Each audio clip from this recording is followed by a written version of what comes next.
पाहूयात पुढची बातमी। जरांगे पाटील, तुम्ही हातामध्ये बंदुका तलवारी घ्या आणि ओबीसींच्या मानात छाटा, अशी संतप्त प्रतिक्रिया विजय वडेट्टीवार यांनी दिली आहे आणि त्यामुळे आता नवा वाद पेटलेला आहे। हैदराबाद गॅझेटियर लागू करण्यासंदर्भातला GR सरकारने काढला आणि यावरून जरांगे समर्थकांकडून राज्यभर जल्लोष करण्यात आला होता, पण तिकडे ओबीसी संघटनांकडून कडाडून विरोध केला जातोय। या पार्श्वभूमीवर राज्य सरकारने ओबीसी नेत्यांची बैठक बोलावली होती। नव्या GR मुळे ओबीसींचं नुकसान होणार असल्याची आक्रमक भूमिका यावेळी वडेट्टीवार यांनी मांडली आणि या संदर्भात भाष्य करताना वडेट्टीवारांनी जरांगेंवर जोरदार टीकास्त्र सोडलं। येत्या 10 ऑक्टोबरला नागपुरात मोर्चा काढण्याचा इशाराही दिलाय, तर वडेट्टीवार ओबीसीच्या नावाखाली राजकीय पोळी भाजत असल्याचा पलटवार जरांगे पाटलांनी केला। समाजाला सर्व काही पाहिजे, EWS मधून पाहिजे, ओबीसी मधून पाहिजे आणि SCBC मधून पाहिजे, त्यांना सारथी मधूनही फायदा पाहिजे, आणि महाज्योती मधूनही फायदा पाहिजे। करायचं काय? बाकीच्यांनी जगायचं की नाही? जरांगे पाटलांना सांगून टाका, 374 जातीच्या लोकांना समुद्रात बुडवून टाक, तुझ्या ताकदीच्या भरोशावर मारून टाक म्हणा, संपवून टाक म्हणा, सगळ्यांना गळा घोटून मार। आता 12 लोकांनी आत्महत्या केल्यात ओबीसीच्या। ती जी दादागिरी, ती जी काही सत्ता आणि जनतेच्या मराठा समाजाच्या ताकदीच्या भरोशावर समाज मोठा म्हणून जर आम्हाला धमकवत असेल तर घाल म्हणा, घे बंदुका, ताकद आहे ना, तलवारी घे आणि छाटा आमच्या, म्हणजे समाधान होईल त्याला। समाजामध्ये दुही निर्माण होईल असं पाऊल वडेट्टीवार साहेबांनी उचलायला नाही पाहिजे। कुठं असे स्टेटमेंट करायचे की जरांगे पाटलाच्या हातात बंदूक द्या आणि ओबीसीला मारा, असले न पटणारे, या राज्याला न शोभणारे शब्द एवढ्या मोठ्या एका विरोधी पक्ष नेता राहिलेल्या व्यक्तींना बोलायचं, इतका पश्चाताप करण्यापेक्षा वडेट्टीवार साहेबांनी गोरगरीब मराठ्यांच्या लेकराच्या तळतळाट घ्यायलाच नको आहे, मराठ्यांच्या विरोधात जायलाच नको आहे। जर तुमच्यामुळे तुमचा पक्ष संपणार असला, मराठ्यांविषयी तुम्हाला एवढी दुश्मनी दाखवायची असेल तर तुमचा पक्ष नक्की संपणार, त्यात दुमत असायचं काही कारणच नाही। तर ओबीसी बैठकीदरम्यान कुणबी प्रमाणपत्र वाटपासंदर्भात श्वेत पत्रिका काढण्याची मागणी वडेट्टीवारांनी केली आणि यावर जरांगेंनी जोरदार प्रहार केला। श्वेतपत्रिका काढण्यासंदर्भात मागणी सर्वप्रथम मीच केली होती, त्यानंतर पंकजाताईंनी त्याला समर्थन दिलं। श्वेतपत्रिका यासाठी म्हटलं की तुम्ही जर नाही म्हणताय, धक्का लागला नाही आणि धक्का लावून आतमध्ये घुसवताय आमच्यामध्ये, तर आमची भूमिका ही होती की 2015 पासून किती मराठा समाजांना तुम्ही ओबीसी प्रमाणपत्र दिलं किंवा कास्ट कुणबी प्रमाणपत्र दिलं, यावर एक श्वेतपत्रिका काढा। ते बोलूनच गेल्यात ना, श्वेतपत्रिका काढावी ते सांगितलं ना, त्याचं उत्तर आता ते सांगितलं ना, श्वेतपत्रिका निघत नाही, आमचं काही होतं नाही, पण तुम्हाला तेच सांगितलं की मी त्याच्या नादी लागून तुम्ही किती वाईट दिशेनं चाललात, कारण मी मराठ्याला सांगितलं आता आणि मराठ्याला करावंच लागणार। आपल्या विरोधात बोललेला माणूस याला आपल्याला संपवावंच लागणार आहे राजकारणात। तर वडेट्टीवार फक्त श्वेत पत्रिका काढण्याच्या मागणीवर थांबले नाही, त्यांनी आता मोर्चा काढण्याचाही इशारा दिलाय आणि 10 ऑक्टोबरच्या मोर्चावर ठाम असल्याचा इशारा वडेट्टीवारांनी दिला।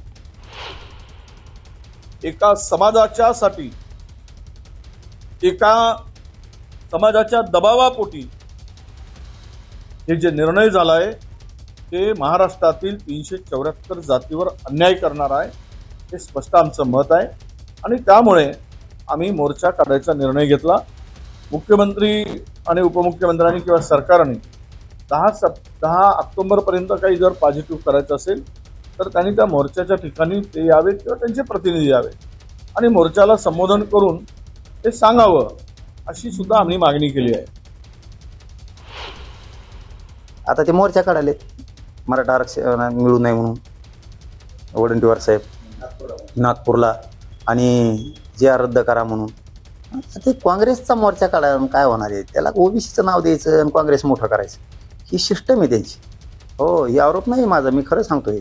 नागपूरहून आता आमच्या कुणबी मराठ्यांचे आम्हाला फोन येतात म्हणून बोलतो, ते म्हणतात आता ओबीसीच्या नावाखाली शिव काँग्रेस मोठं करायला लागलाय, याचं राजकीय दुकान चालवायला लागलाय वडेट्टीवार, हे आता विदर्भातले मराठी बोलायला लागले।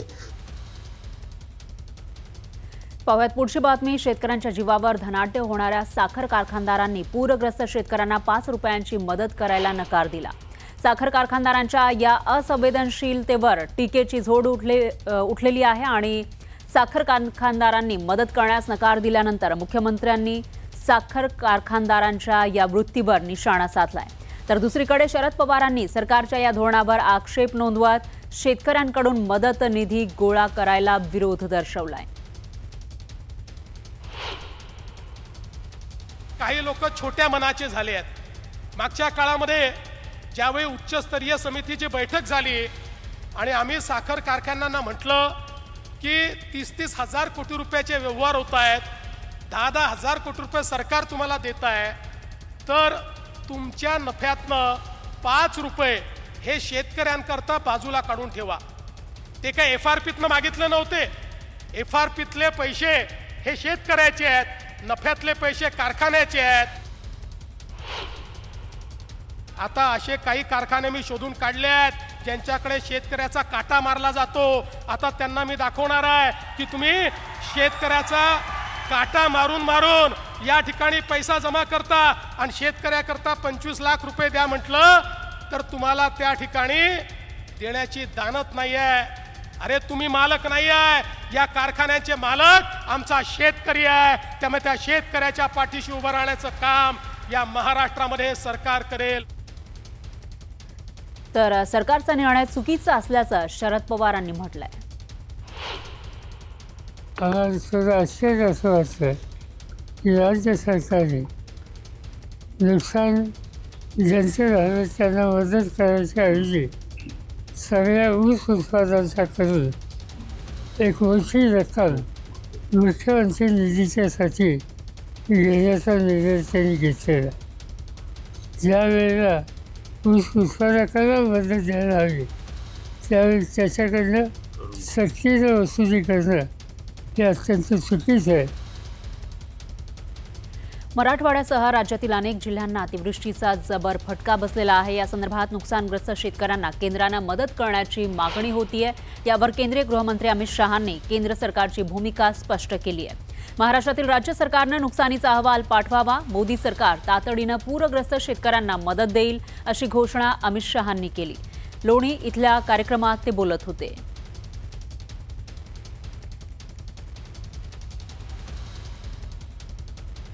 तर सर्वात आधी पाहूया शेतकरी मदतीबाबत राज्याचे मुख्यमंत्री फडणवीस नेमकं काय म्हणाले. आमच्या शेतकऱ्यावर आपत्ती आहे. काही लोक या आपत्तीचंही राजकारण करू इच्छितात, पण त्यांना मी सांगतो काळजी करू नका. आमचं सरकार हे शेतकऱ्याच्या पाठीशी उभं आहे. कालच अजितदादा, मी आणि आमचे एकनाथराव शिंदेजी आम्ही सगळे बसलो आणि शेतकऱ्याला जास्तीत जास्त मदत काय करता येईल या संदर्भातला आराखडा तयार करणं सुरू केलं आहे. आमच्या पाठीशी अमितभाई शहा आहेत. त्यांनी सांगितलं काळजी करू नका, काय लागलं ते केंद्र सरकारच्या माध्यमातून देऊ. त्यामुळे मी निश्चितपणे आपल्याला सांगतो भरीव मदत शेतकऱ्यांना देण्याकरता राज्य सरकार निर्णय